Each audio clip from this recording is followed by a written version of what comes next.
মধ্যপ্রদেশে BJP MLA Golu শুক্লাজির পুত্রের বিয়েতে মাত্র 70 লক্ষ টাকার বাজি পোড়ানো হয়েছে। বাবারে, এমএলএ নাকি কোনো বিজনেসম্যান! আর এটা সেই মধ্যপ্রদেশ যেখানে স্কুলের ছাত্ররা মিড ডে মিল খায় কাগজের উপর। এটা সেই মধ্যপ্রদেশ যেখানে থ্যালাসেমিয়া পীড়িত বাচ্চাদের শরীরে এইচআইভি ইনফেক্টেড ব্লাড দেওয়া হয়। এমএলএ, মন্ত্রী, মিনিস্টারেরা এত টাকা পায় কোথায়? প্রশ্ন জাগে না মনে? তাহলে এর উত্তরও বিজেপির মিনিস্টার দিয়েছেন।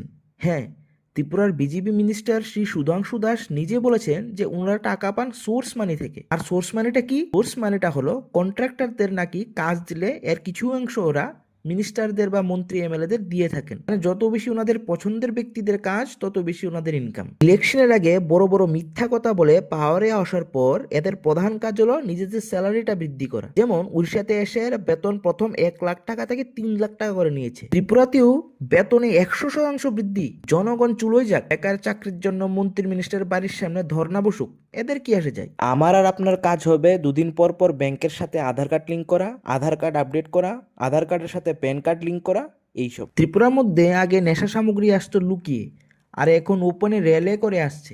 বাবা, কি উন্নয়ন! বিদ্যুৎ বিলের কারণে নাজেহাল সাধারণ জনগণের। শিক্ষকের দাবির জন্য ছাত্ররা রাস্তায় বসছেন। টেট পাশ করে শিক্ষকরা মন্ত্রী মিনিস্টারের বাড়ির সামনে আন্দোলন করছেন। আর এদিকে ত্রিপুরার মুখ্যমন্ত্রী বলছেন ত্রিপুরাকে নাকি শিক্ষার হাব হিসাবে গড়ে তোলা হবে। পশ্চিমবঙ্গে যারা মমতাকে তাড়িয়ে বিজেপিকে আনার জন্য লাফালাফি করছেন না, একবার আসুক ক্ষমতায়, তারপর হারে হারে টের পাবেন।